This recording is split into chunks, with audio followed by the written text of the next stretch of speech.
Hathaway तापत्रय विनाशाय श्री कृष्णाय वयं नमः।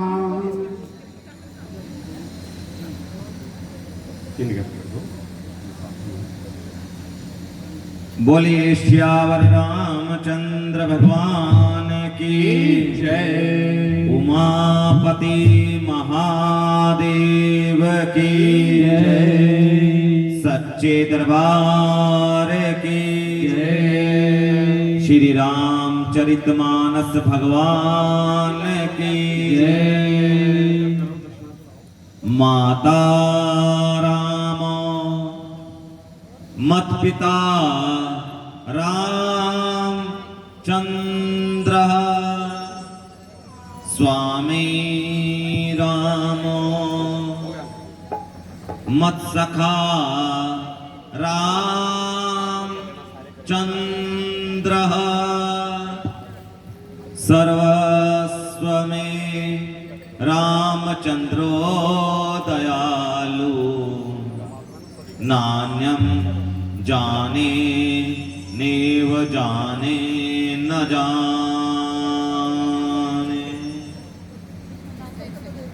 बंदौ श्री तुलसी के चरण जिनके नेहो जग का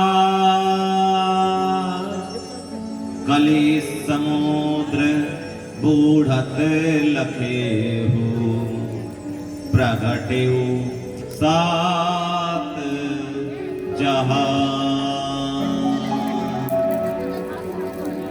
सिय राम माया सब जग जाने करहु प्रणाम जोरि जुग पाए। ये किसके थे पैसे? ये आपके थे मैंने।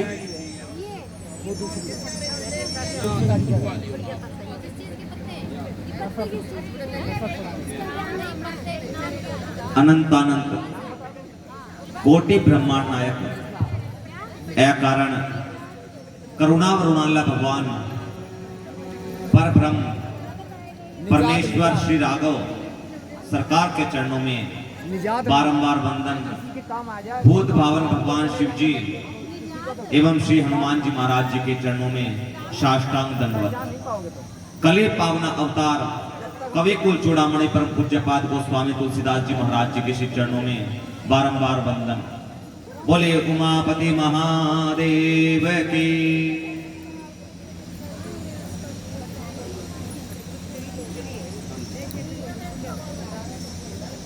आज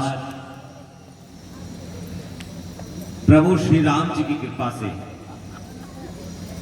हम और आप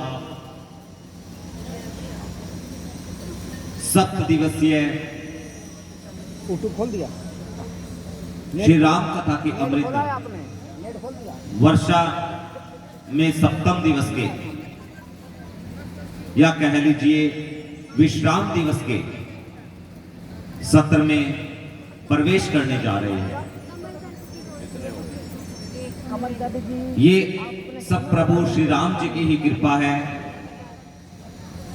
कि निर्विघ्न आज विश्राम दिवस तक हम और आप सब राम कथा की गंगा में गोते लगा रहे हैं। यहाँ पर उपस्थित सभी माताएं, बहनें, बुजुर्ग, युवा, समस्त भक्तजन को इस अज्ञानी सेवक की तरफ से सभी को सादर जय श्री राम। कल कथा कहाँ विश्राम भाई बोलिएगा, कहाँ विश्राम भाई? गर्मी ज्यादा थी रात को, भूल तो नहीं गए? खड़े होकर के बताइएगा। बहुत सुंदर, ताली बजाई जाए बहन जी के लिए।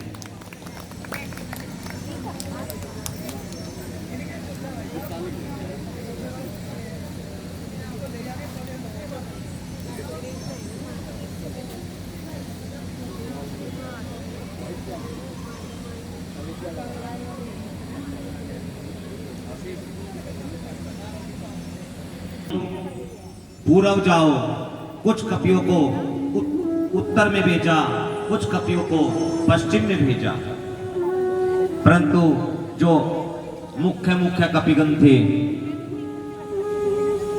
हनुमान जी, जामवंत जी, अंगद जी, सठ, निसठ, गो, गवाक्ष, द्विद, मयंग, जो मुख्य कपिगण थे उनको सुग्रीव जी ने दक्षिण दिशा की ओर जाने को कहा।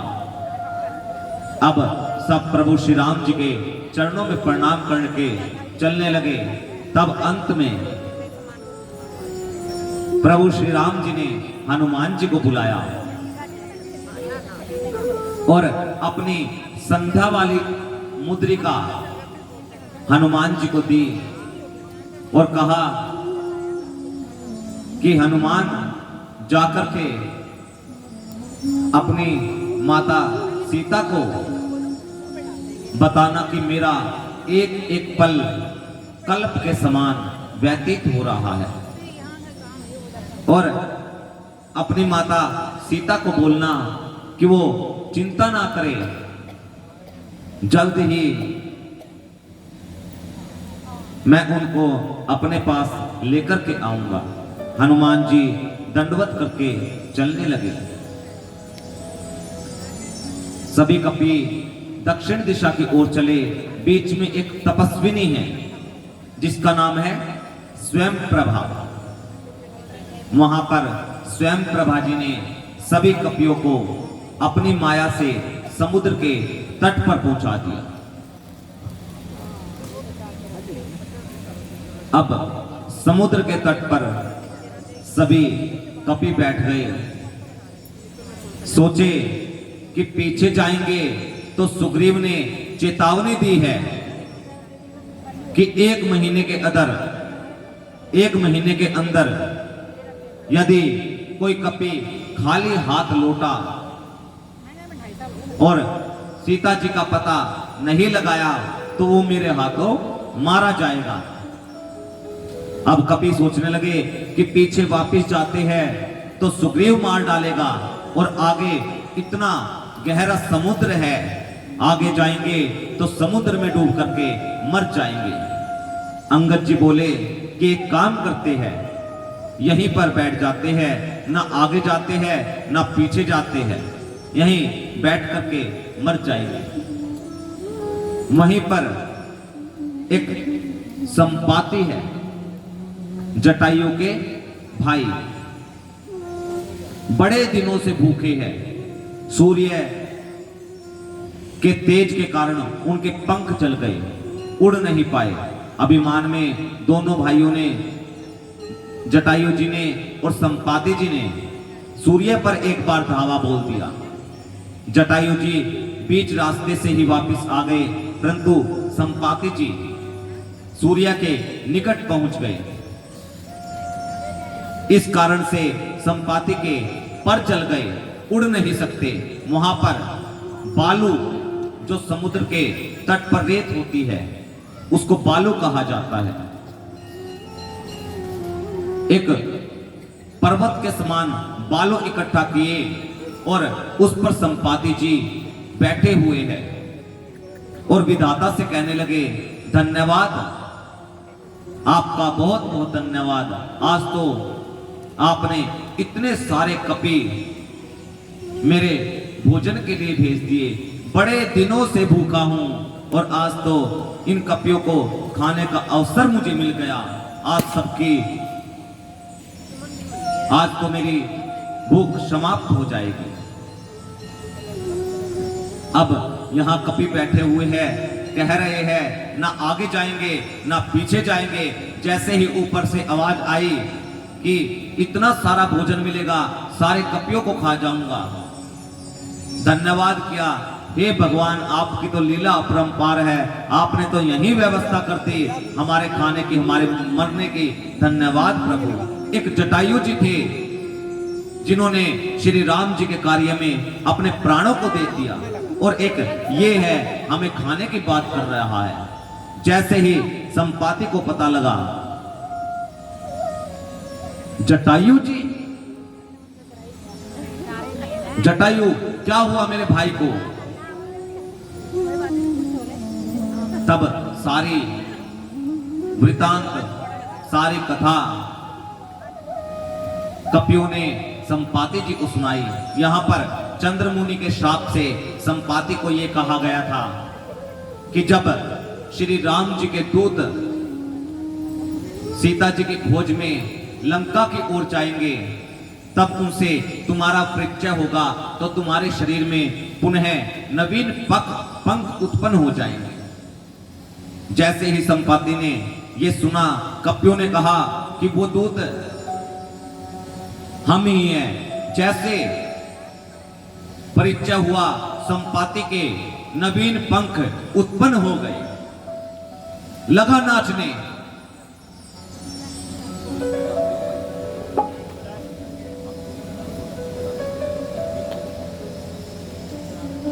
लगा नाचने।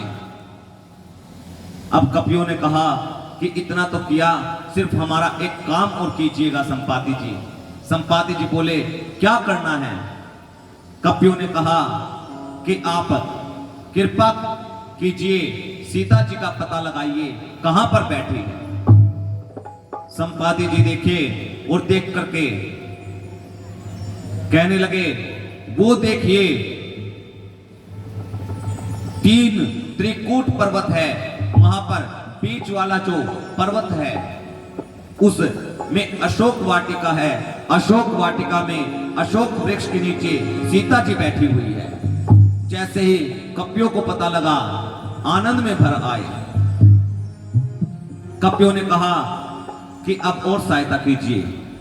संपाति बोले, अब और नहीं करूंगा, बोर्ड भयो इतना ही कर सकता हूं। हां, एक और बात आपको बता सकता हूं।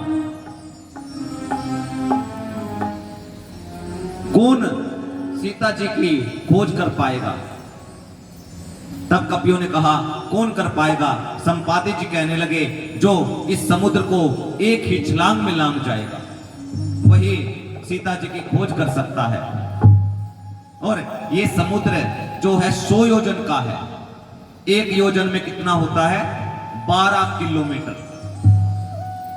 100 योजन में कितना हुआ? 1200 किलोमीटर। बस इतना कह करके संपाति जी वहां से नवीन पंख आते ही उड़ गए। जैसे ही उड़े, जामवंत जी कहने लगे कि बताइए अब कौन जाएगा? एक कपि ने कहा कि जामवंत जी, मैंने एक बार 50 योजन की छलांग एक ही बार में लगा दी थी। दूसरा कपि कहने लगा, तुमने 50, मैंने 70 योजन एक बार में लगाई।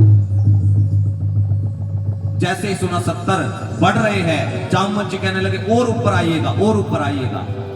एक कपि ने कहा, तुम 70, मैं 85 योजन एक ही बार में छलांग लगा दी। बहुत सुंदर, नोट कीजिएगा इनका। जामवंत जी कहने लगे नोट कीजिएगा इनका। एक कपि ने कहा तुम 85 मैं 95 योजन एक बारी में जा सकता हूं। अब जामवंत जी बोलने लगे कि 95 से काम नहीं चलेगा, यदि आप में से कोई भी 99 भी चला गया तो वहीं डूब करके मर जाओ। अंगद जी कहने लगे जामवंत जी मैं जा तो सकता हूं परंतु वापिस नहीं आ सकता। जामवंत जी बोले क्यों नहीं आ सकते? तब अंगद जी ने कहा कि वहां पर रावण का बेटा है अक्षय कुमार, दोनों की आपस में शत्रुता है, बैर है। अंगद जी ने कहा जा सकता हूं पर वापिस आने की गारंटी नहीं। कपि कहने लगे जब वापिस आ ही नहीं सकते तो फिर जाने का फायदा क्या है? अब जाना किसको है, किसको जाना है? अब सभी देखने लगे हनुमान जी कहां हैं। हनुमान जी एक कोने में बैठे हुए हैं, कीर्तन कर रहे हैं। राम सिया राम जय जय राम, राम सिया राम जय जय राम, राम सिया राम जय जय राम, राम सिया राम जय जय राम, राम सिया राम जय जय राम, राम सिया राम जामवंत जी कहे राम सिया राम जय जय राम, राम सिया राम जामवंत जी कहे हनुमान जी से हनुमान जी कीर्तन करने का टाइम नहीं है, पता है कहाई रीच पति सुनु हनुमाना, कहाई रीच पति सुनु हनुमाना, का चुप साथी रहे हो बलवाना, का चुप साथी रहे हो बलवाना, पवन तनय बल पवन समाना, पवन तनय बल पवन समाना। हे हनुमान जी ये कीर्तन करने का समय नहीं, तुम्हें पता नहीं तुम्हारा जन्म किस लिए हुआ है, तुम्हें पता नहीं तुम्हारा जन्म किस लिए हुआ है। हनुमान जी राम सिया राम जय जय राम, राम सिया राम जय जय राम, राम सिया राम जय जय राम, राम सिया राम जय जय राम। राम आज लगे तब अवतारा। जामवंत जी ने कहा तुम्हारा जन्म राम जी के कार्य के लिए हुआ है। जैसे ही हनुमान जी ने सुना राम काज लगी मम अवतारा, सुनत ही भयहु पर्वताकारा, पर्वत के समान विराट रूप हनुमान जी ने अखंड रूप अपना कर दिया और कहने लगे जामवंत जी कहिएगा, आप बताइएगा अभी की अभी रावण को से भस्म कर दूं। आप कहते हो इस समुद्र को एक छलांग में कौन पार करेगा? मैं कहता हूं खेल ही खेल में समुद्र को लांग जाऊंगा और लांग करके रावण को पूरी सेना के समान साथ ही खत्म कर दूंगा। जामवंत जी कहने लगे रुकिएगा, ये रावण को खत्म करने का डिपार्टमेंट केवल प्रभु श्री राम जी का है। केवल आपको करना क्या है, इतना करहु तात तुम जाहे, बस इतना कीजिएगा तुम जाकर के माता सीता जी का पता लगाइए और पता लगा करके राम जी को बताइएगा। सिर्फ आपका कार्य इतना ही है। हनुमान जी बोले कि इतनी दूर जाऊंगा भी और बिना किसी को मारे वापस चला आऊं, ऐसा नहीं होगा। तो जामवंत जी बोले कि करना ही आपको सिर्फ इतना ही है, ये ऊपर से ऑर्डर है। हनुमान जी को जामवंत जी की बात बहुत अच्छी लगी। यहां पर किष्किंधा कांड पूर्ण भया। अब हम श्री सुंदर कांड में प्रवेश करते हैं। गोस्वामी तुलसीदास जी महाराज जी ने श्री सुंदर कांड में सबसे पहले 3 श्लोकों की रचना की। आगे फिर हनुमान जी कहने लगे कि हे जामवंत जी आपकी बात मुझे बहुत अच्छी लगी, मेरे हृदय को भा गई। अच्छा ये बताइएगा सुंदरकांड कौन कौन घर में पढ़ता है? रोजाना कौन कौन पढ़ता है? मंगलवार शनिवार कौन पढ़ता है? पढ़ते हो? अच्छा आज लेकर के कौन कौन आया है? खोलिएगा। जो जो सुंदरकांड अपने साथ लेकर के आया है, श्री सुंदरकांड को आप अपने आगे रख करके श्री सुंदरकांड का पाठ जितनी चौपाइया मैं गा करके आप सभी को सुनाऊं, उतना आप भी साथ में बोलिएगा। आप पूरा तो नहीं कर सकते क्योंकि आपको सुंदरकांड का अनुवाद भी बताना है, अर्थ भी समझाना है। तो प्रारंभ में श्री सुंदरकांड की कथा में सबसे पहले 3 श्लोकों की रचना हुई। जामवंत के वचन सुहाए, सुने हनुमंत हृदय अति भाए। जामवंत के वचन सुहाए, सुने हनुमंत हृदय अति भाए। जब लगी मोहि परिख्यो तुम भाई, सही दुख कंद मूल फल खाई। जब लगी आवो सीतहि देखी, होई काचु मोहि हर्ष विषेखी। यह कही नाय सबन कहो माथा, चले हर्ष ही धरि रघुनाथा। सिंधु तीर एक भूधर सुंदर, सिंधु तीर एक भूधर सुंदर। कौतुक कूद चढ़